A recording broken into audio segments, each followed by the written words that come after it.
¿Cuál fue la motivación que hizo que la medicina de hoy no sea la medicina de incluso hace 150 años? Hemos perdido el criterio, la medicina perdió el criterio de la globalidad, perdimos la visión global. Y nos encontramos de repente con una plaga de enfermedades crónicas y degenerativas que en términos de mortalidad y sufrimiento humano empequeñece cualquier plaga que haya existido en la historia de la humanidad y que ha hecho fracasar cualquier intento por esta medicina por controlarlo. Y nos estamos dando cuenta los médicos que tenemos que recuperar la visión sistémica, la visión de Hipócrates, que fue el considerado padre de la medicina. Con el método científico, las personas dejaron de ser importantes para la medicina y empezamos a estudiar la enfermedad. Si hubiésemos hecho ese mismo esfuerzo en estudiar qué es lo que impide la curación, todas las enfermedades que nosotros estudiamos como crónicas son potencialmente curables, incluso el cáncer. El doctor Adrián Gaspar es especialista en longevidad saludable, estética y cosmetoginecología. Apasionado por la longevidad, el doctor Gaspar es un educador global reconocido internacionalmente. Un líder en su campo, el doctor Gaspar combina ciencia, innovación y compasión para empoderar a sus pacientes, redefiniendo lo que significa el bienestar femenino. También investiga cómo optimizar la salud hormonal, regenerar células y prevenir el envejecimiento prematuro. Su enfoque integral combina ciencia y tecnología en la vanguardia para mejorar la calidad de vida de cada etapa. Hoy es mi invitado en Cómo Curar. Cómo Curar es un programa sin fines de lucro, sin patrocinadores. Si quieres apoyar mi canal, te invito a que te suscribas, a que comentes y a que compartas estos episodios. Puedes también visitar vitatienda.com o vitatiendaeuropa.com. Todas tus compras ayudan a que podamos traer los mejores y las mejores invitadas y para que este programa pueda realizarse sin necesidad de patrocinadores, para que la información que te ofrezco sea información objetiva y nunca apoyando absolutamente nada en lo que no crea al 100%. Doctor Adrián Gaspar, bienvenido a Cómo Curar. Muchas gracias, Coco, un gran gusto, un placer. ¿Es posible llegar a la menopausia sin síntomas? ¿Es posible llegar a la menopausia sin síntomas? La respuesta es que sí, claramente que sí. Por supuesto que lo que los médicos tenemos que hacer es una función educadora con nuestras pacientes, porque hoy el problema que estamos viendo, la realidad es que las mujeres, ojo, al hombre le pasa lo mismo con la andropausia, no es que es la mujer el problema. Tenemos un estilo de vida muy inflamatorio.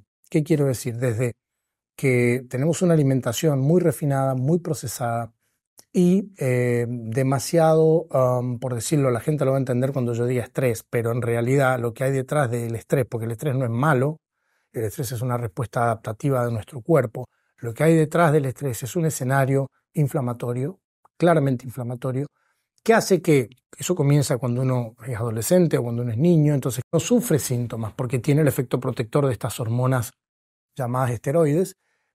Pero el problema es que cuando comienza a transitar por esa transición que se llama climaterio, del griego climater, que significa peldaño, escalón, porque es como una escalera que vas pasando por etapas hasta que finalmente entras en la etapa no fértil de la vida, que es la menopausia, ahí es un terremoto hormonal que, claro, estábamos soportando síntomas que no aparecían a la luz porque teníamos un efecto protector de estas hormonas. Cuando llega la menopausia, empieza la debacle, ¿no es cierto? La gente empieza a tener todos los síntomas por los cuales somos consultados, mayormente dolencias emocionales, anímicas, imposibilidad de perder peso, problemas en la esfera sexual, problemas con el sueño, y así un largo etcétera, pérdida de la masa ósea. Claro, y ahí entonces tenemos que venir a apagar el incendio, y ahí vienen todos los tratamientos que podemos hablar, pero sí es posible llegar a la menopausia, transitar la menopausia, incluso vivir una posmenopausia saludable sin síntomas. La respuesta es definitivamente sí. Por supuesto que ahí es donde nosotros tenemos que empezar a trabajar ya con una visión mucho más, te diría yo, holística. Considerar al cuerpo humano como un sistema biológico y no realmente como los ginecólogos normalmente somos entrenados, ¿no es cierto? Que tenemos que ver pacientes que tengan síntomas, que tengan signos, dolencias o enfermedades para aplicar un tratamiento. O sea, realmente sí tenemos hoy la obligación grave porque hoy la vejez la estamos viviendo como un derecho adquirido. Hace 100 años era un privilegio de pocos. Hoy una mujer que llega a la menopausia, que tiene 50 años, está estudiando, está trabajando, está iniciando muchas veces una nueva relación, es una mujer joven, es una mujer que está, como digo yo, en la adolescencia de la vejez. Entonces, es fundamental hoy pensar en salud a largo plazo. Están muy bien los screening, la oncoprevención, ¿no es cierto?, los controles que hacemos de manera rutinaria para detección precoz del cáncer y demás, que eso viene en aumento salvaje justamente por esto mismo, pero hay que pensar, digo yo, en salud a largo plazo. ¿Opinas que, como ginecólogo, que la medicina moderna es reduccionista en la visión de cómo se maneja no solo la menopausia, sino otros problemas de la salud de la mujer? Totalmente, sí. No nos olvidemos, a ver, si uno hace un análisis de los últimos 400 años de la evolución de la medicina ha llegado, la medicina cartesiana, ¿no?, que comienza en el año 1600 cuando el doctor René Descartes, creador del método científico, ¿no es cierto?, en el cual se basa la medicina basada en la evidencia, que nosotros estudiamos, el método científico, él mismo dijo, nosotros vamos a estudiar lo que podemos pesar, medir, evaluar, la materia. Dejemos la mente, los pensamientos, las emociones, los sentimientos a los religiosos, porque nosotros no podemos evaluar eso. Pero claramente él admite que hay un binomio en nosotros, que somos mente y somos cuerpo. La mente, los problemas vinculados a la mente, no los podemos abordar. Entonces surge ahí la medicina mecanicista, la medicina que empieza a estudiar la anatomía, obviamente empieza a estudiar la biología, la fisiología, y ahí aprendimos mucho. Aprendimos realmente mucho porque aprendimos realmente cómo es el cuerpo humano, cómo funciona, cómo se enferma, qué.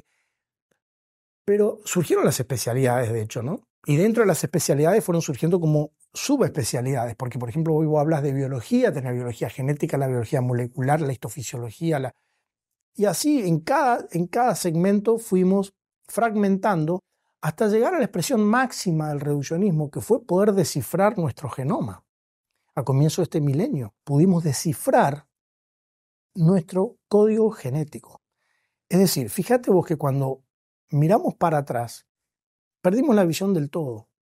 Porque antes del doctor René Descartes, o sea, el método científico nos ayudó mucho, nos trajo la evidencia, nos dio un ordenamiento para poder entender algo tan complejo como es el cuerpo humano. Pero cuando miramos para atrás, vemos que perdimos la visión del todo. Y nos encontramos de repente con una plaga de enfermedades crónicas y degenerativas que en términos de mortalidad y sufrimiento humano empequeñece cualquier plaga que haya existido en la historia de la humanidad y que ha hecho fracasar cualquier intento por esta medicina por controlarlo. Entonces, estamos llegando a un punto de una crisis reduccionista, porque esto es lo que hoy estamos viviendo, y nos estamos dando cuenta los médicos que tenemos que recuperar la visión sistémica, la visión de Hipócrates, que fue el considerado padre de la medicina. Hipócrates decía, a ver, la función del médico es enseñarle a la gente cómo vivir en salud para no enfermarse. En China la enfermedad era vista como un fracaso del médico no haber sabido enseñarle a sus pacientes cómo vivir en salud. Entonces, bueno, ahí surgió todas las frases de que tu alimento sea tu medicina y de todo lo que los médicos lo vemos en la universidad y tenemos nuestro juramento hipocrático, pero algo como allá. Y es algo como filosófico. Exacto. No en práctica. Hoy la práctica, ¿qué nos está diciendo? La gente, y sobre todo después del COVID, la gente quiere estar saludable, quiere estar con energía, no quiere estar tomando fármacos, no quiere estar, a ver si me explico, o sea, no quiere tener que tomar una benzodiazepina para dormir, o ponerse una inyección para perder peso, o otra pastilla para que se te baje el colesterol. O sea, hoy los médicos tenemos la obligación, como dije recién, grave, de ser educadores, de recuperar esto. Entonces, sí, la respuesta es realmente la medicina que uno estudió del método científico, reduccionista, para mí es insuficiente, o sea, ha hecho bien hasta un punto, pero hoy está mostrando claras insuficiencias. El método científico evalúa casos. Nosotros no estudiamos personas, porque ya René Descartes lo dijo, mente para allá, cuerpo para allá. ¿Y qué estudia el método científico? Cuerpo. Como una persona es muy complejo, porque una persona tiene sentimientos, emociones, horas de sueño, entorno afectivo o no, entonces nosotros estudiamos casos. Como decía José Ortega Gasset, yo soy yo y mis circunstancias.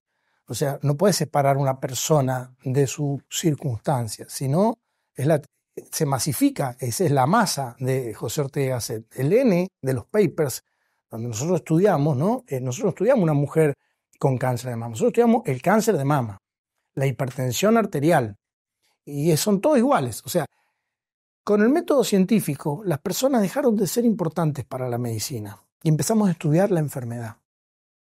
Y ahí empezó todo el problema a la cual hemos llegado hoy. ¿Tú crees que la enfermedad se empezó a estudiar por beneficios lucrativos, por desinterés, por ignorancia? ¿Cuál era la primera motivación de enfocarse tanto? Porque sí que inició hace más de 4 siglos, pero se avanzó mucho después de Rockefeller, Carnegie, todas las inversiones en farmacología. ¿Cuál fue la motivación que hizo que la medicina de hoy no sea la medicina de incluso hace 150 años? Lo que motivó que la medicina de hoy haya dado un vuelco tan grande es sin duda es que hemos puesto el criterio en un fragmento. Es decir, hemos perdido el criterio, la medicina perdió el criterio de la globalidad. Y esto lo voy a explicar en detalle porque es importante que se entienda. El método científico en el que se basa la medicina basada en la evidencia se rige por la teoría reduccionista, que dice que vos para estudiar un objeto, yo tengo que despojar ese objeto de sus valoraciones personales y subjetivas. Por ejemplo, si yo quiero estudiar este micrófono, no me va a importar si el color del micrófono, si se usó en un show multitudinario o para grabar algo pequeño en un estudio. O sea, nada de eso importa, vamos a estudiar el micrófono. Entonces, cuando vos despojás al objeto estudiado sus valoraciones personales y subjetivas, vos no estudias una persona, no te importa cuántas horas de sueño tenía, su reserva adrenal, si tenía un entorno afectivo armónico o no, nada de eso importa. Ese es el primer principio del reduccionismo. El segundo dice que si quiero conocer tengo que fragmentar y para eso tengo que romperlo en miles de pedacitos. El tercer principio dice que tengo que estudiar todos y cada uno de esos pedacitos. Y el cuarto principio dice que lo tengo que rearmar. Y ahí surge el problema. Porque tenés una multiplicidad de fragmentos y no sabes por cuál empezar para rearmar el objeto estudiado. Ahí es donde se produce la contradicción, porque en la multiplicidad de fragmentos, cada fragmento da una opinión. Por ejemplo, no, el estrógeno es malo para la salud, produce cáncer. No, el estrógeno es buenísimo para la salud. El colesterol es malo. No, el colesterol tapa las arterias. El colesterol es necesario para producir hormonas, porque es de donde se fabrican las hormonas. Entonces vos decís, ¿cómo? ¿Al final es bueno o es malo? Y lo que crea es muchísima confusión para el público. Pero eso se llama contradicción, porque en la multiplicidad de fragmentos, cada fragmento da una opinión. Entonces, cuando vos querés rearmar el objeto estudiado, es imposible. Entonces, ¿con qué te encontrás? Con un objeto que lo has fragmentado, has encontrado la causalidad, la causa-efecto. Este tapa la arteria, entonces este lo voy a tratar y para ahí surge el fármaco, para esto. Entonces, ¿qué pasó?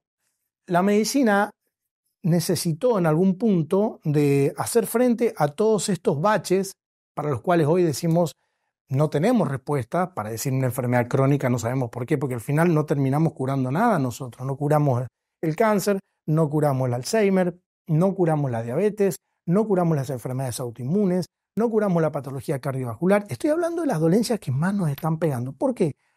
Porque hemos hecho toda una inversión en tiempo, recursos, dinero, lo que vos quieras, en estudiar cómo tratar la enfermedad.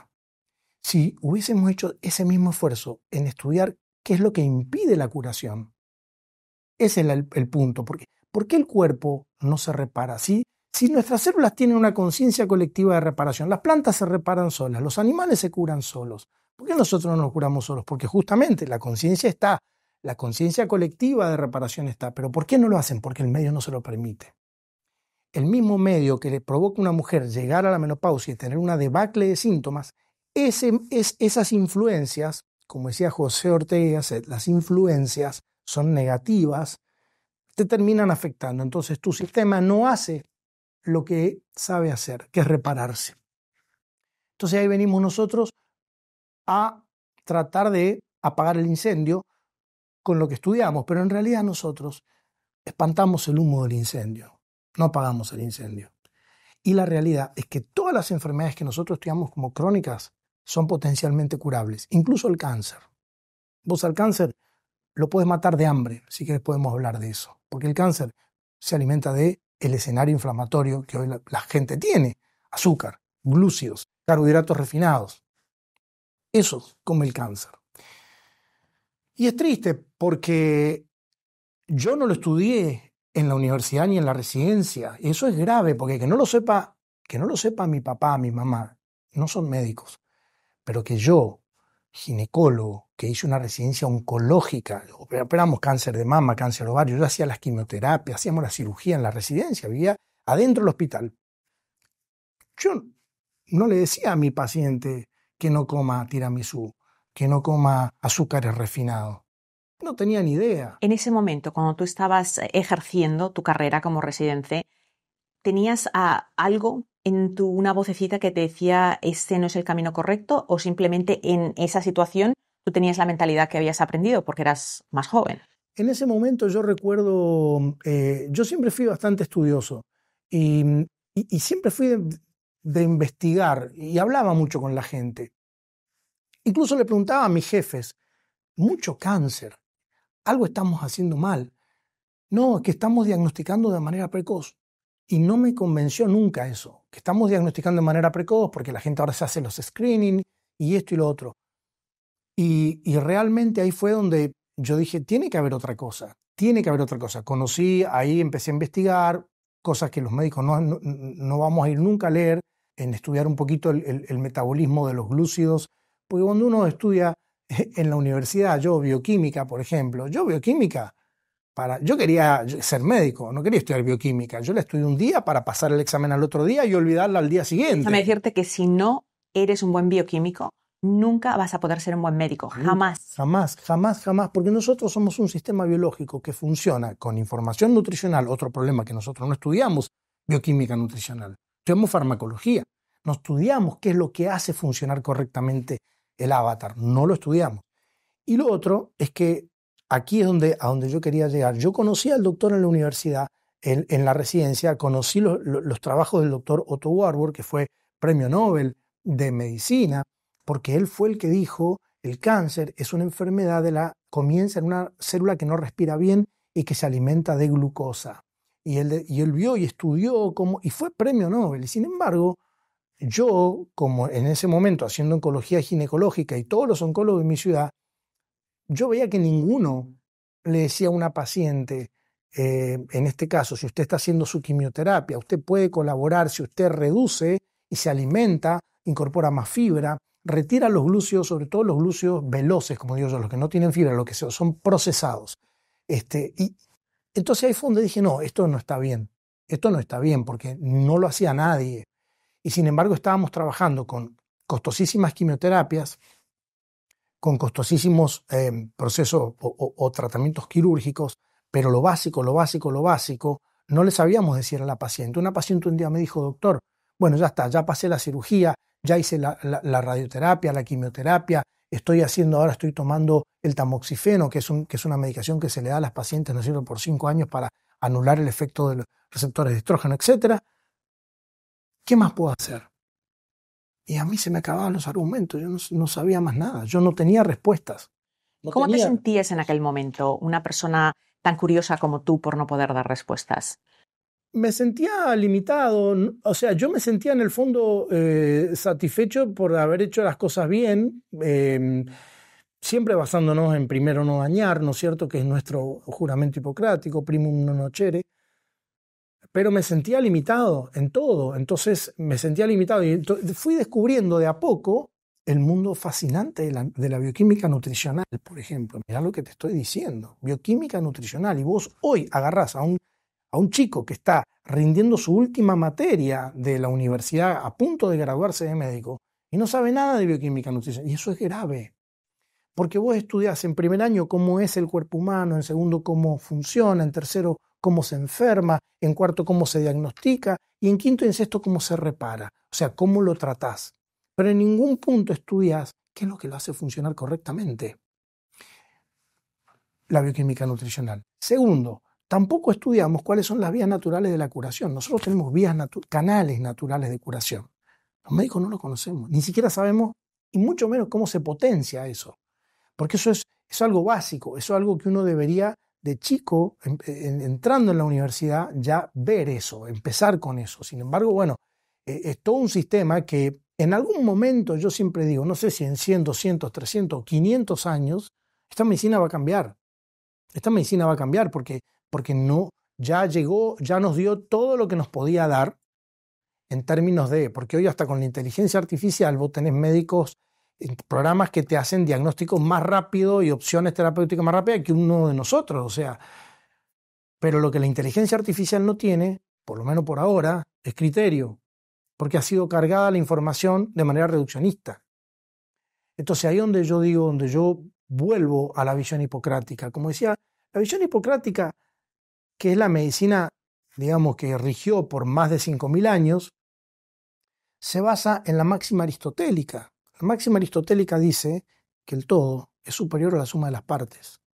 Y eso, los médicos, es lo que nosotros hoy, nosotros dictamos un diplomado para médicos, universitario, online, y estamos reaprendiendo la medicina, basándonos en toda esta gente que publicó, que estudió y que demostró realmente que la solución no va en contra de lo que uno estudió, sino que va a complementar, ¿no? La teoría general de sistemas se llama, que habla de ver al sistema como un todo. Y complementa el método científico, no es que lo invalida. Si has usado colágeno esperando efectos anti-envejecimiento, es probable que no hayas notado ningún cambio. La mayoría de colágenos pueden ayudarte a reducir el dolor o al crecimiento de las uñas y hacerlas más fuertes. Allí, el tamaño de la molécula de colágeno no importa porque los fibroblastos de esas áreas las absorben. Sin embargo, cuando estamos hablando de activar la producción de la piel porque queremos estar más jóvenes, necesitamos moléculas mucho más pequeñas. Mira, el colágeno, una vez lo consumimos, tiene que pasar del intestino a la sangre donde se transporta. Ahí tiene que empezar a cruzar capas de piel hasta llegar a la dermis, donde se encuentran los fibroblastos que son lo que producen tu propio colágeno. Estimular los fibroblastos de la dermis activa la producción de tu propio cuerpo. Eso es lo que ocurría cuando tú tenías 20 años y con los años los fibroblastos pierden esa habilidad porque no están estimulados. Por eso he creado Silk Collagen, el primer colágeno activado con extractos de seda. Sus moléculas son tan pequeñas que logran estimular los fibroblastos de la piel, creando una tez más luminosa, líneas más finas y una piel más firmes, con efectos notables en 30 días. Prueba Silk Collagen, visita vitatienda.com o vitatiendaeuropa.com. Entra el código Cómo Curar y recibe un 10% de descuento en tu primera compra. ¿Cómo se sienten tus estudiantes? Porque lo que para ti, para mí es normal, como tú estás mencionando, para la mayoría de médicos graduados facultativos, incluso ejerciendo por 10 años, es novedad. O sea, es novedoso total. ¿Cuál es la reacción porque cuando no sabes lo que no sabes, vivir en esa ignorancia, pues uno vive en, yo estoy haciendo lo mejor, ¿cómo al abrírsele los ojos a estos estudiantes tuyos les cambia la visión? ¿Tienes personas que sienten que quizás no les estás dando la información correcta, que eres un charlatán, o enseguida están abiertos a esa nueva idea? Hay un principio básico que nos inculcan de pequeños a los médicos desde que entramos a la universidad, que es el adoctrinamiento. Nosotros somos adoctrinados. Entonces, si no está en un paper, si no está, digamos, una evidencia robusta, paper indexado, como decimos nosotros, que son los trabajos que se publican, entonces no lo vamos a hacer, no lo vamos a practicar. Digamos, pensar out of the box es difícil para el médico. El médico necesita pertenecer a la manada. Y ahí puede entonces, si vos vas a un congreso, vas a ver todos estos congresos que nosotros vamos, de las especialidades que sean, siguen este adoctrinamiento. Entonces cuando aparecen, ojo, no soy yo el único, cuando escuchan a una persona, un facultativo, hablar así y abrir el juego y decir, miren, durante 5.000 años o más, esta era la medicina, hasta que apareció esto. ¿Por qué no investigamos acá si no podemos tomar algo de esto que nos mejore lo que no podemos mejorar de acá? Y ahí empiezan a abrir los ojos, porque descubren las vías naturales de la curación, porque descubren el poder curativo de la naturaleza. Entonces lo ven como algo lógico que aunque no esté en un paper, porque la ausencia de evidencia no es evidencia de ausencia, ¿no? Como decía Carl Sagan. O sea, aunque no esté en un paper, uno tiene que que empezar a pensar que podemos hacer mucho si abrimos la mente. Como decía Albert Einstein, la mente es un paracaídas, solo funciona si se abre. Y porque en definitiva, si todos pensamos lo mismo, es señal que nadie está pensando. Entonces, cuando vos entras con este concepto y mostrás, estamos hablando de medicinas milenarias como la china, la ayurvédica, la hipocrática, la galénica, que perduraron por miles de años. Bueno, yo lo que digo es que es la medicina de verdad. Hoy en día tenemos lo que es la medicina convencional, que nació en los 1900 y es farmacológica, donde se busca enfermedad, síntoma, solución del síntoma. Es una medicina muy importante porque sin ella, si tenemos un accidente de tráfico cuando salimos de aquí, nosotros necesitamos medicina reduccionista, necesitamos un médico de emergencia. Solucionar el problema ya. Solucionar, equilibrar. Y es una medicina exitosa para ese equilibrio. Tú tienes un problema cardiovascular, te lo van a solucionar ahora. Equilibrio. Es necesario. Pero cuando es preguntar por qué apareció este problema cardiovascular, cómo puedo no necesitar medicación para la hipertensión, ahí no existe respuesta. No hay respuesta, como me pasaba a mí cuando la mujer me dijo, ¿y ahora qué, doctor? Ya terminé todo, ¿y ahora qué? Y yo, nada. Es decir, vamos a separar dos cosas. Lo que vos bien dijiste recién, el evento agudo tiene que ser resuelto. Si vos tenés una crisis hipertensiva, yo te voy a medicar y te lo voy a solucionar. Pero después me tengo que enfocar en qué fue lo que la produjo y que no se vuelva a producir. Ahí es donde no hace falta el medicamento. Lo mismo que si vos no puedes dormir y necesitas dormir, yo te voy a medicar un hipnótico, pero te voy a decir, Coco, esto te lo voy a dar 1 mes, 2 meses máximo, 3. Después yo te voy a solucionar tu bioquímica cerebral y tu ritmo sueño-vigilia se va a recuperar, porque tu bioquímica cerebral por estas situaciones estresoras se ha alterado. Entonces, obviamente, voy a darte también toda la suplencia necesaria para que tu cerebro fabrique los neurotransmisores para dormir, como el GABA, la melatonina y demás. Pero es ahí, esto es lo que yo te digo de trabajar con una medicina y con la medicina que uno estudió, ¿no es cierto? La combinación por el bien del paciente, porque en realidad la medicina es una sola, no hay 2 medicinas. La medicina es una sola y es la que busca aliviar al prójimo, al paciente, porque para eso uno estudió medicina. El pulso que a mí me llevó a estudiar medicina era ese, porque todos los que nos metimos a una universidad a estudiar medicina, aunque después terminemos haciendo otra cosa, el pulso inicial fue el mismo, querer ayudar a aliviar, tratar al prójimo. Entonces, la medicina es una sola, que vos utilices fármacos o utilices adaptógenos o fitoterapia o la terapia holística que se te ocurra y que te haga bien. Bueno, a eso es donde nosotros queremos llegar, que nosotros podemos hoy dar una respuesta, porque hoy hay evidencia también. Hoy se sabe qué es lo que alimenta un cáncer, qué es lo que alimenta la patología cardiovascular, qué es lo que hay realmente atrás de una enfermedad autoinmune, porque no es que el sistema inmunológico un día se le ocurre atacarte y te ataca. No, se perdió la tolerancia inmunológica se perdió, y se perdió porque durante años hiciste todo mal. Y no podemos seguir culpando a los genes. Herencia no es sentencia. Los genes no son autoemergentes, nosotros no somos víctimas de nuestro destino genético, y desde que se descifró cómo funciona el genoma, se vio que incluso a principios del siglo, de este siglo nuevo, de este milenio, decían no, herencia es herencia 25, el entorno 75, porque al principio era 50 y 50. Hoy es 99-1. Todo influencias. Las influencias, tus influencias metabólicas, hormonales, energéticas, de movimiento, tus pensamientos, todo eso influye para que los genes se expresen bien o se expresen mal. Y ahí viene entonces ya, fíjate vos que estamos yendo, si quisiéramos, al origen de todos los desórdenes, al origen de todas las enfermedades. Puedes llamarlo signo, síntoma o enfermedad. De la manera como yo lo digo, es el mismo perro con diferente collar. Exactamente. O sea, la expresión patológica va a ser diferente dependiendo de las tendencias que cada uno tenemos, pero a final de cuentas, cuando analizamos el origen de las enfermedades, todas se tratan igual. Cuando empezamos a pelar la cebolla, entonces, pelando la cebolla, volviendo al tema de la mujer, el tema de ese cambio hormonal, estamos hablando de ese proceso inflamatorio que empieza con cambios que no son favorables desde la niñez en la alimentación, o simplemente no cambios, una alimentación desordenada desde el principio. ¿Qué cosas pueden hacer las mujeres que nos están escuchando ahora a los 20, a los 30, a los 40, a los 50, a los 60, para que tenga un impacto positivo, tanto si todavía no han llegado a menopausia como si han llegado y la han rebasado? ¿Qué se puede hacer?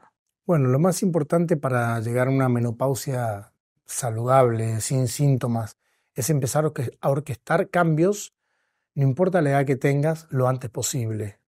The sooner the better, esto es así. Puedes ser adolescente, puedes estar todavía planificando tener niños, o puedes ya haber considerado ya tu paridad cumplida y estar ya después de los 40 ya transitando el camino que te va a llevar hacia la menopausia. Acá lo más importante es cambiar la alimentación, yo a mis pacientes les digo menos góndola y más paisaje. Es decir, entendiendo que todo lo que sea procesado, todo lo que esté en bolsita con código de barra, todo eso, mientras más procesado, más se aleja de lo que nuestros genes, como la información que nosotros tenemos guardada en los genes. Nuestros genes guardan información nutricional, porque el que forjó nuestro genoma fue la cantidad de horas que se movían por día y el tipo de alimentación que se comía. El genoma surge de ese coloquio continuo entre entorno y nosotros, que lo que hizo fue esculpir de la mejor manera posible para nuestros genes para que nosotros tuviéramos éxito como especie. Entonces, nuestros genes omega 3, por ejemplo, grasa poliinsaturada, esencial, es información que está en los genes. Las grasas hidrogenadas no están en los genes. Si vos te comes una bolsa de papas, eso tiene grasa hidrogenada, eso no está en los genes. Entonces, ¿los genes qué van a hacer? Cuando recibas eso, o si te tomas una toxicola, por ejemplo, eso no está en los genes. Cuando eso llega a los genes se estresan y te van a dar una respuesta. Pero te dan una respuesta mediocre. No te va a pasar nada, pero cuando vos eso lo pones en un escenario de 50 años, me explico, vas a llegar a tu menopausia con procesos bioquímicos ya que te van a llevar a tener síntomas. Entonces, cambiar la alimentación, volviendo a tu pregunta, es básico. Comer alimentos naturales, de alimentos que sean reales, no que sean procesados. Por supuesto que uno puede comer algún procesado, y sí, porque el problema no es el veneno, decía Paracelso, es la dosis, ¿no? Es decir, todo es veneno, nada es veneno.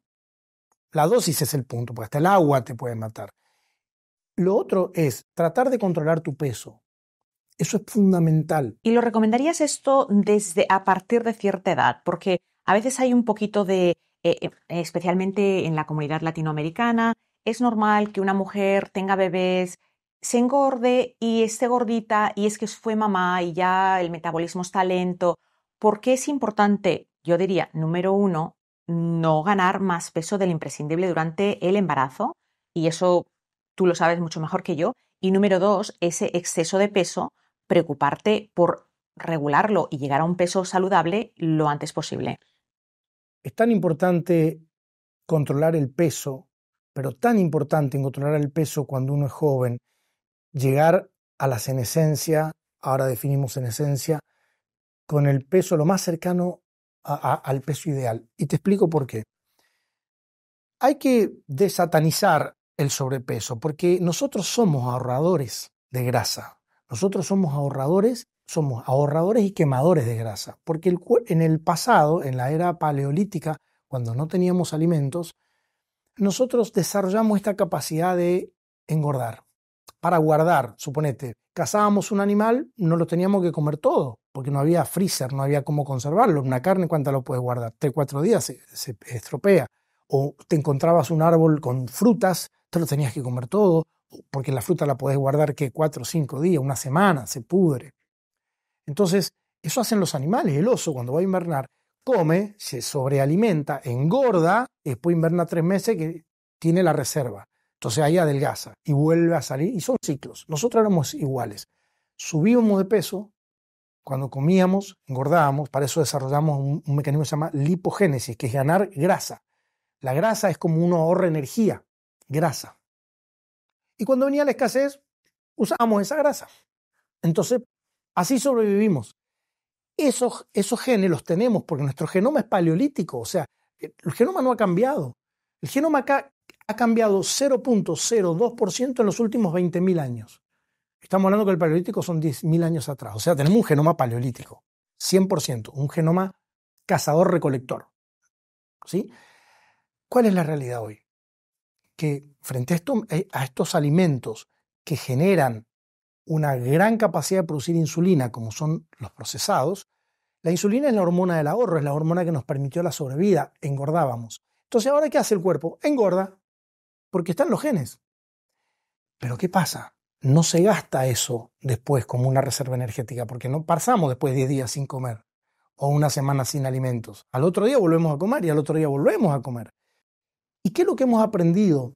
La grasa que vos juntás, tenés máximo 60 días para bajarla. O sea, estás diciendo con eso que, por ejemplo, si una persona mantiene un peso regular, Sí. te vas de vacaciones, haces algunos excesos, Engordá tranquila. te engordaste 10 libras, 5 kilos. En 30 días lo tenés que perder. Exacto. Eso no impacta tu sistema. Hoy lo que se ha medido, y esto lo ha estudiado mucho aquí en Estados Unidos el doctor Barry Sears, con quien vamos a compartir un simposio ahora juntos en Argentina, año próximo. La grasa es buena, un tejido noble, produce hormonas, produce enzimas, pero la grasa que no está inflamada. El agua tiene que fluir. La grasa lo mismo. Vos juntás, gastás, juntás, gastás, juntás, gastás. Te fuiste a un resort. Trajiste 5 kilos de más, no pasa nada. Tu cuerpo es perfecto, lo va a perder. Lo debería perder. O sea, yo lo que añadiría aquí, especialmente para las mujeres que tenemos un poquito más de dificultad que los varones por los cambios hormonales. Tal cual. Que es muy importante. O sea, yo en eso soy fanática incluso con mis hijos.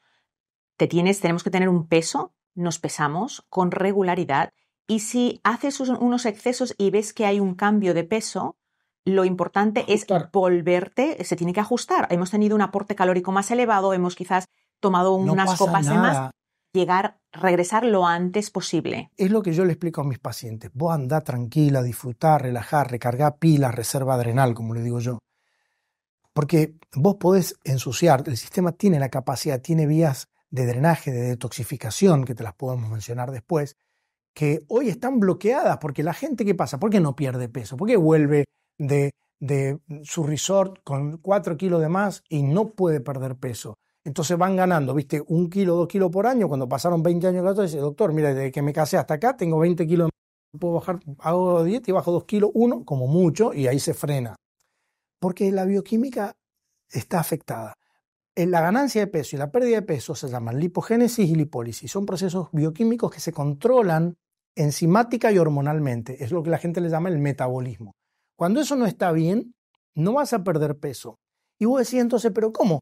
En el pasado, cuando el hombre paleolítico engordaba, después usaba eso como reserva energética para sobrevivir en la escasez y no le daba hambre, como el oso que está invernando. ¿Por qué si yo tengo 10 kilos de más, tengo hambre? Eso se llama hambre interna. Porque la grasa, al estar inflamatoria, porque la grasa cuando pasan 60 días se inflama. Se inflama. Al cuerpo la grasa inflamada no le sirve, porque es tóxica. Entonces el cuerpo no la va a tocar como reserva energética, porque entiende el cerebro que si yo quemo esa grasa para sacar energía, voy a poner en riesgo todo el sistema. Van a sufrir las arterias. Explica un poco qué es lo que ocurre. O sea, tenemos esas cadenas de grasa acumuladas, el cuerpo las tiene que descomponer. Exacto. De Exacto. excretarlas. Es como tener un basurero que vos lo vas a abrir y va a ensuciar toda la casa. O sea, tú dirías que entonces, yo creo que eso es muy importante que lo enfaticemos, porque tantas mujeres que nos escuchan de 40, de 35, de 55 años, de 65, que ya son posmenopausia, no pueden bajar de peso. Tal cual. Hacen un cambio de estilo de vida, pero empiezan con una desintoxicación profunda. Exactamente, hay que limpiar. Y después de eso, el peso empieza a caer, se desparasitan, se hacen a veces... yo tengo un reto gratuito que se llama Reto Yo Puedo, que es jugos por 21 días, simplemente para darle un choque al metabolismo. Exacto, y además de esto hay que darle al cerebro, hay que entrenar el cerebro también.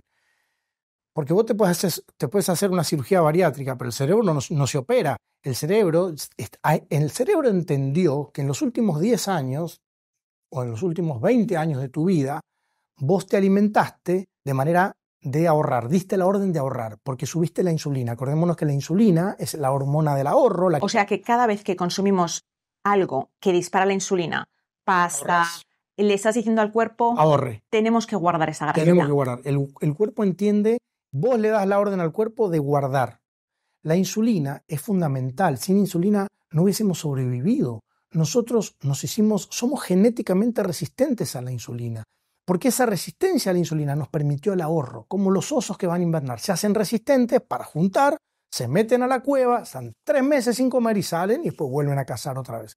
Así, ese mecanismo lo tenemos nosotros. Esto viene de la teoría del mono obeso, los monos igual.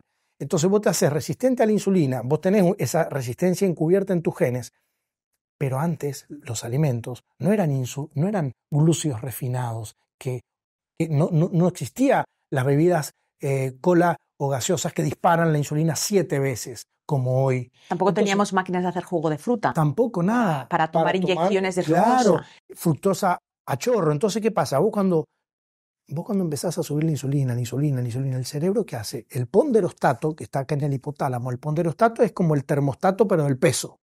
Se eleva, el cuerpo dice, ok, hay una orden, le dice a todo el sistema, vamos a ahorrar. Sube el ponderostato, entonces setea tu peso, en vez de 50 en 60 kilos o te sube 15 libras para arriba. O sea que es como el termostato de la temperatura. Es cibernético, ¿viste? Como la calefacción o el aire acondicionado de tu casa. Lo pones en 24 grados, 30 grados y se enciende y se apaga. El ponderostato funciona igual que el termostato. ¿Y quién lo setean? Señales hormonales y señales energéticas. ¿Qué hormonas en particular? Y luego podemos hablar de la bioenergética, pero ¿qué hormonas en particular son las que juegan un papel en ese setting? La insulina. Hay otros péptidos que se producen en el intestino, que son péptidos acetógenos, como el GLP-1, que ahora se están comercializando, ¿viste? Para inyectarse y perder peso. Pero eso los puede producir el intestino también si el escenario se lo permite. Claro, pasa que, nosotros le dimos la orden al hipotálamo, esta estructura, ¿no?, que regula, setea a dónde vamos a poner el peso, y eso queda fijo ahí. Entonces vos, por más que hagas dieta, vas a pasar hambre y no vas a bajar de peso. Si te miras al espejo y ves manchas en tu rostro, la piel no luce luminosa, simplemente no es como antes, tienes que probar Silk Face. Es el suero que he creado especialmente para pieles delicadas, secas o grasosas que sufren de falta de luminosidad y de manchas. Si pruebas Silk Face, y doy mi palabra que desde el primer día notarás un cambio dramático. No tenemos patrocinadores en este podcast, pero puedes apoyarme visitando vitatienda.com o vitatiendaeuropa.com. Entra el código Cómo Curar y recibe un 10% de descuento en tu primera compra. O sea, pasamos hambre porque tenemos la insulina elevada. Porque tenemos la insulina elevada, el termostato dice, yo ya he comido, yo ya estoy bien, no necesito perder peso, pero tenemos hambre continuamente. Claro, te da la orden de ahorrar. Incluso cuando vos ahorrás, claro, justamente, porque si tenés insulina alta, sos ahorradora de grasa. Sos ahorradora y ganás grasa. Esa grasa resulta que después no la puedes usar porque se contamina con toda esa grasa inflamatoria, porque hoy se ha medido que no es lo mismo la grasa. Se han hecho biopsias y estudios de histofisiología y de inmunistoquímica. No es lo mismo la grasa de un delgado que la grasa de un obeso. La grasa del obeso es tremendamente inflamatoria y sobre todo la grasa que está en las vísceras, que se llama visceral. Y que esa grasa es más difícil de perderse. Y mucho más tóxica porque no está preparada como la grasa que está debajo de la piel para reserva energética. Si vos tenés grasa en el hígado, en las vísceras, eso está bombardeando el sistema constantemente con sustancias inflamatorias que te dañan las arterias, te dañan las terminales nerviosas, te dañan la tolerancia inmunológica, te dañan... Entonces el cuerpo entra en una alarma permanente y vos cuando estás en una situación de emergencia, eso se llama estrés, el cerebro le dice a las adrenales, hay que fabricar adrenalina y cortisol porque esta es una situación de alarma. Y es la única manera de poder llevar una vida adelante es teniendo adrenalina y cortisol. Y ahí es donde vos decís, bueno, mal que mal, me puedo sentir con energía, me puedo sentir y ahí viene esta mujer que ahora ya completó sus embarazos, tiene 35, 40 años, no puede perder peso, empieza lentamente a tener irregularidades menstruales o menstrua abundante, porque entonces ya no tiene tanta progesterona y ya se le están las adrenales consumiendo porque viene 30 años fabricando cortisol para poder darle medianamente una calidad de vida. Cuando llega la menopausia...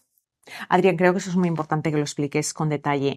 Porque cuando los ovarios dejan de producir, le pasan la batuta a las glándulas suprarrenales. Tal cual. Pero como tú estás mencionando, esas glándulas suprarrenales que deberían producir no la misma cantidad de progesterona y estrógeno porque no tenemos que ser fértiles, pero ¿qué es lo que ha pasado? O sea, vuelve a explicar esa conexión adrenalina, cortisol, sobreestímulo, posmenopausia no tengo hormonas y ahora me estoy volviendo loca? Hay una conexión fundamental entre la danza esteroidea, como digo yo. La danza esteroidea, ¿qué es?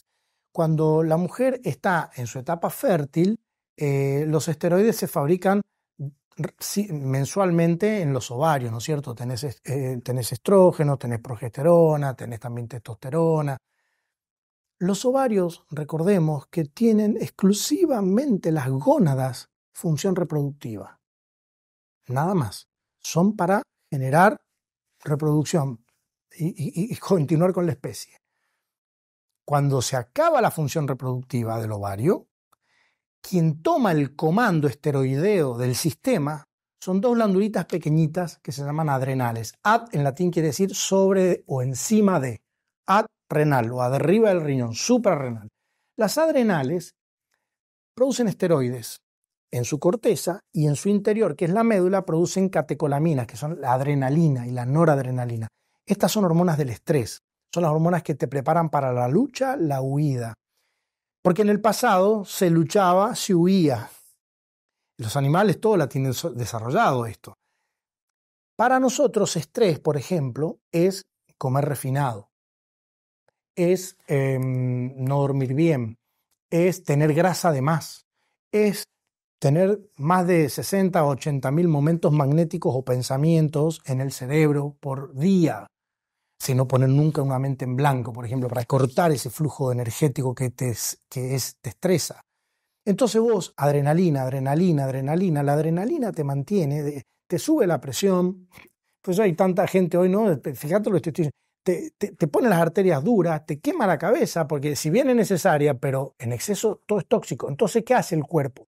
Frente a tanta adrenalina hay que poner algo que nos desinflame. Para eso tenemos los esteroides que son antiinflamatorios. El máximo es el cortisol. Entonces empezás a producir cortisol. El cortisol, mal que mal, va a balancear un poquito esta situación, pero también en exceso es tóxico. En exceso el cortisol no es corticoide. Corticoide es un fármaco. Cortisol es una hormona. El corticoide es un fármaco que se usa para las alergias, las enfermedades autoinmunes, cuando tenés una rinitis. Cortisol es una hormona, que suena parecido porque los corticoides derivaron del cortisol en la década del 50. Pero la realidad es que sin cortisol no podés vivir. A vos te puede faltar cualquier hormona, te puede faltar testosterona, estrógeno, progesterona. Te falta el cortisol, en 24 horas te morís. ¿Por qué? Porque la hormona salvavidas, es la hormona que le dice a la red neuroendocrina, neuroinmunoendocrina, hay que orquestar un cambio y hay que adaptarse a este cambio. Nosotros somos seres adaptables, tenemos una tremenda capacidad de adaptarnos a los cambios, gracias a que tenemos este mecanismo de cortisol. El cortisol es la que le da la alerta a que el sistema opere como un todo y eso no se dañe. Entonces te permite que tu tolerancia inmunológica no se te dañe, que tus arterias no se les pegue colesterol oxidado. O sea, es una hormona, por eso se llama la hormona salvavidas. Y de hecho se han hecho estudios en animales, por supuesto. Se les hace la adrenalectomía química a las ratas, incluso se ha hecho en monos también. Y ellas viven una vida normal mientras vos no les cambies las condiciones. Basta que vos le cambies el alimento, o le cambies la temperatura, o les pegues a las jaulas, en 24 horas se mueren. Se mueren. Entonces, hoy, ¿qué pasa? La gente está llegando a la menopausia, yo a esto le llamo reserva adrenal, sin reserva adrenal. Y cuando más necesitan, entonces no lo tienen. Entonces, ¿qué pasa? No es que no solo producís cortisol, no producís nada, porque la adrenal cuando está sobreexigida, ¿qué dice el cerebro? Muchachos, tenemos una alarma en el cuerpo, no vamos a fabricar testosterona, progesterona, DEA ni estrona, que es el estrógeno de la menopausia. Necesitamos cortisol. Porque el sistema está sobreexigido, el sistema está con mucho sobrepeso. Y vamos a repetir las cosas. Sobreexigido porque no hay solamente sobrepeso, hay sobrepeso con grasa inflamada. ¿Y qué otros factores? Hay sedentarismo espantoso, hay una alimentación inflamatoria, hay grasa inflamatoria y hay una toxicidad matricial, ¿producto de qué? De productos de glicación avanzada, de radicales libres, de metales pesados, de momentos magnéticos interferentes que hoy podemos hablar y se han medido. O sea, que no es una cosa, o sea, tenemos que entender que es un todo. Sí, que es lo que estás mencionando, que la diferencia entre la medicina modernizada, reduccionista, separatista, de condición, no mira ese todo. Entonces, cuando estamos buscando una mujer que tiene problemas de menopausia, generalmente va a un ginecólogo, doctor, me siento mal, no puedo tener relaciones, tengo dolor, tengo mal humor, le envían al psiquiatra, le envían quizás algo para tapar el síntoma, pero lo que estamos diciendo es que el origen... Exactamente, porque mira, la menopausia no es una enfermedad, es una etapa fisiológica, natural en la vida de la mujer. Que nosotros tenemos la capacidad de fabricar estrógenos en la menopausia, es la adrenal. Pero si la adrenal recibe la orden del cerebro que estamos soportando una situación de alarma, no va a fabricar estrona, va a fabricar cortisol.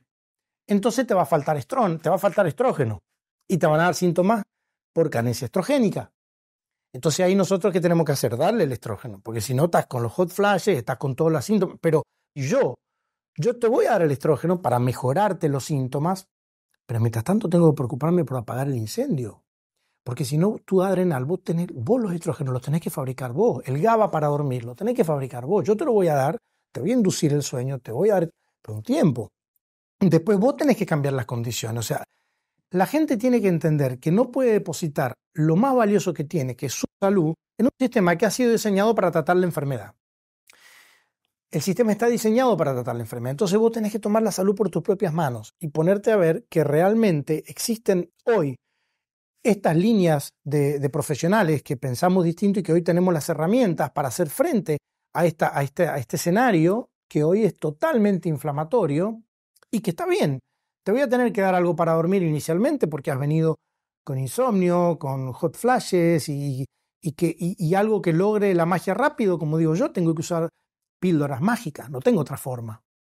Pero después en el tiempo, si yo puedo enseñarle a mi paciente, mire, vamos, yo le digo, mire, cuando llegue a casa, tome su teléfono, abra la heladera, mándeme foto, abra toda la alacena, mándeme foto del carrito del supermercado cuando vaya, así yo ya más o menos sé qué cambios tengo que hacer. Porque a veces las mujeres nosotros comemos saludable, nosotros comemos sano, nosotros no. Y resulta que ahí está, mira, la semana pasada fui al supermercado, me puse en la línea de caja y miraba los carritos. Ahí está los síntomas que después nos vienen a ver a nosotros. O sea, si vos tenés un Aston Martin sacado de la agencia y le ponés querosén de combustible, en un mes le reventaste el motor. Le llevaste el carro al mecánico. El mecánico te va a decir, pero ¿qué combustible le pusiste? Y le puse querosén. Para reflejarlo un poco en una manera un poco más femenina, que nuestra audiencia es más femenina, todas las mujeres que tienen una florcita, una plantita, ya saben que no la ponemos en una habitación sin ventana cerrada y luego en lugar de agüita le ponemos Coca-Cola. O sea, lo sabemos. O sea, nadie con sentido común lo haría porque el sentido común nos dice que una planta va a morir. Sin embargo, lo que es interesante, Adrián, es que todos los días lo hacemos con nuestro cuerpo y en ningún momento pensamos que el cuerpo va a enfermarse. Claro, exactamente. Nosotros no somos conscientes y decimos, bueno, cuando me pase algo voy al médico.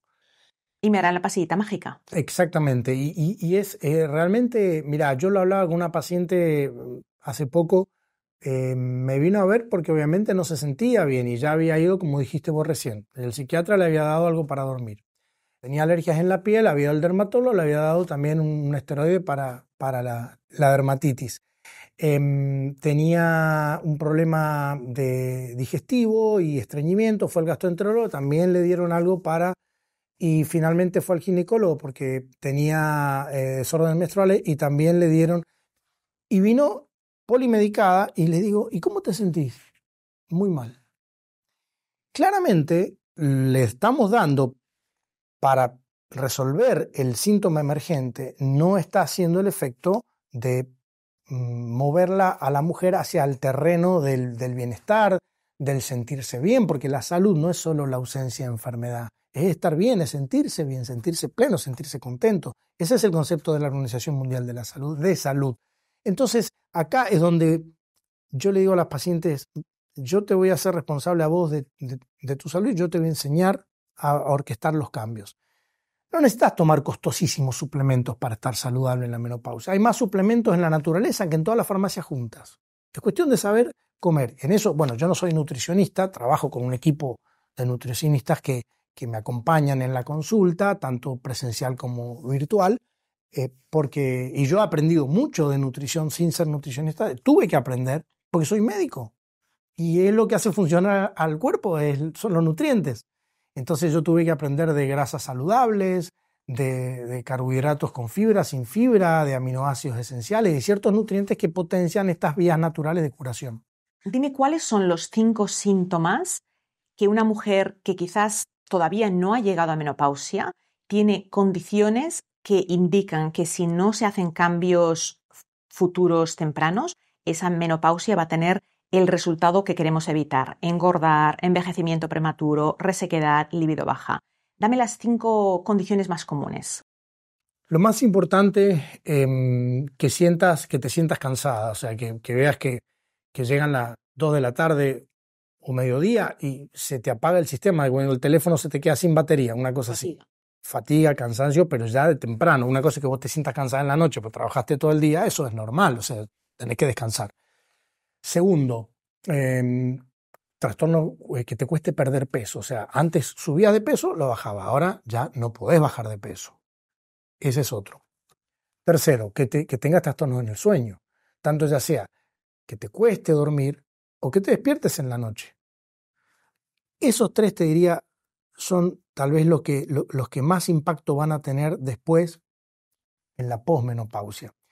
Puedes tener pérdida de masa ósea, pero eso ya no lo vas a sentir vos, lo vas a ver en un estudio. Ojo, perder masa ósea es normal. Yo me refiero a la pérdida acelerada de masa ósea, porque cuando el escenario es inflamatorio, la pérdida de masa ósea no es por falta de calcio y de vitamina D y estrógenos. No, la pérdida de masa ósea es porque cuando el escenario es inflamatorio, se da una situación que se llama acidosis.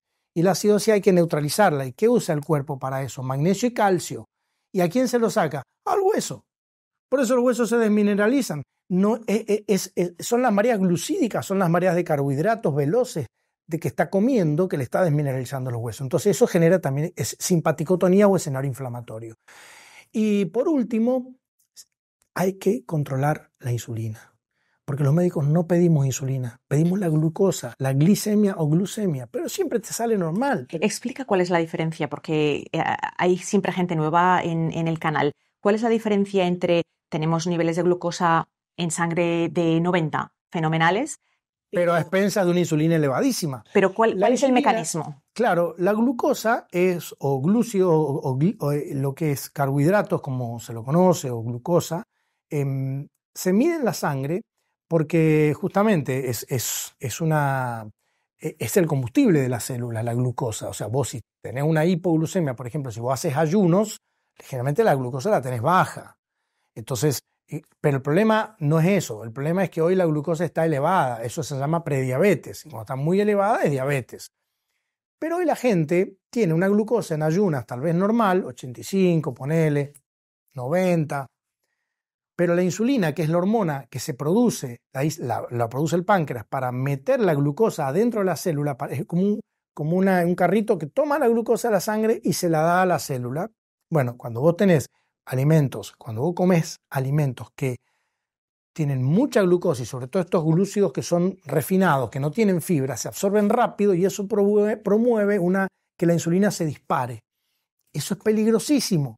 Que vos tengas insulina en ayuna de 7 o más es peligrosísimo. Y vos ves en un análisis hoy de los valores de referencia, te dice hasta 25 normal. Eso no puede ser. ¿Y la hemoglobina glicada, en qué valor la quieres para que sea? Y la hemoglobina glicada o glicosilada hasta 5 es lo ideal. A medida que vos vas teniendo 5.1, 5.2, 5.3, 5.8 es arterias en llamas. 5.7 es neuronas que se están perdiendo. O sea, vas derecho al Alzheimer o al neurodeterioro. El Alzheimer se le llama la diabetes tipo 3. Todo el cerebro glicado. La glicación es un fenómeno de esta era. No existía glicación no enzimática como hoy está pasando. Existía la glicación de la glicación enzimática, la que el cuerpo produce, que es escasísima. Pero este fenómeno de glicación es una de las principales causales de neurodeterioro, de que se te tapen las arterias, de que pierdas masa ósea, de que pierdas masa muscular y que lentamente te vaya poniendo en el camino de que cuando llegue la menopausia tengas una menopausia muy ruidosa. Por eso yo siempre le digo a los médicos, chequeen insulina, no importa la glucosa, porque la glucosa siempre sale normal, salvo que sea diabético, siempre sale normal. Lo que sale mal siempre es la insulina. Y yo veo gente que va, se hace todos los controles, está todo perfecto, pero tiene insulina de ayuno de 20, de 17. Esa persona tiene todo su sistema en estrés. Todo su sistema en estrés. Y me gustaría aclarar ya para terminar con una ilustración, porque para quien no es un nuevo concepto, la hemoglobina glicosada o glicada, ¿qué es? Tenemos que entender que esa glucosa en sangre se vuelve pegajosa. Y todos sabemos qué es lo que pasa si te ha caído en la mesa jugo, gaseosa o alcohol. ¿Qué es lo que ocurre? Tú lo tocas la mesa o el área y está pegajosa. Exacto. Exactamente. Es lo mismo. Lo que ocurre es que esa pegatina se va a las proteínas a todas las proteínas, sangre. Sí, a todas las proteínas, incluso no solo en sangre, en todos los tejidos, porque la glicación fue un fenómeno bioquímico descrito por Louis Camille Maillard en Francia a principios del siglo pasado. Es que un glúcido, la glucosa en este caso, se le pega a una proteína, porque tiene la afinidad bioquímica, entonces se le pega. Cuando se le pega, claro, se forma esa pegatina que decís vos, que se va a depositar en los tejidos, en cualquier tejido, sobre todo en las arterias, en los huesos, en el cerebro. Entonces cuando vos comes glúcidos que glican, porque los glúcidos que glican son los que no tienen fibra, los que hoy comemos, son refinados, sin fibra, ¿qué pasa? Las arterias, mira, cuando vos te tomás un vaso de toxicola... Me encanta que lo llamas toxicola. Toxicola, sí. Agarrá un papel de lija número 5 y pasátela acá por la mano. Cada vaso que tomes, pasate la lija así fuerte. En 20 años, como tenés la mano, tenés las arterias. Igual. Solución, no tomemos toxicola. La solución, y nos ahorramos la lija. Insisto, uno tiene que, todo en la vida, ¿no? El equilibrio, el yin y el yang.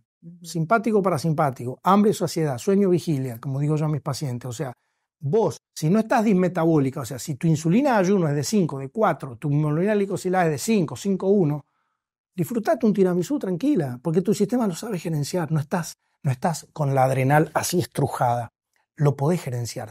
Pero si vos tenés una insulina de ayuno de 17 y estás perdiendo masa ósea, o te operaron un nódulo de mama, lo que peor puedes hacer es comer un tiramisú, por lo menos hasta que no bajes esa insulina a menos de 7 en ayunas.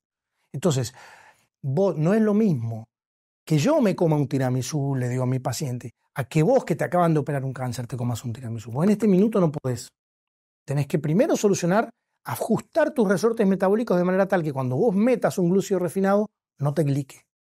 Porque a vos te va a glicar, a mí no. Doctor Adrián Gaspar, me encantaría poder tenerte otra hora más porque me ha informado muchísimo. Yo sé que nuestros seguidores y nuestras seguidoras van a estar fascinados con la información. Te doy las gracias por estar en Cómo Curar. No, muchas gracias. Fue un placer para mí y hablar de estos temas me apasiona. Gracias. Si eres nueva a este canal, te invito a que te suscribas. Cuando te suscribes, no solamente me ayudas a poder alcanzar a más personas, sino que me estás diciendo al hacer eso que mi labor que hago informativa, comunicadora sin fines de lucro, sí te importa y que quieres que siga realizándola y que siga trayendo a invitados y a invitadas de calidad que nos ayuden a resolver problemas con alternativas a la medicina convencional y con soluciones basadas en ciencia que nos puedan ayudar. Espero que puedas suscribirte, que me ayudes a compartir y nos vamos a ver en el próximo episodio. Gracias.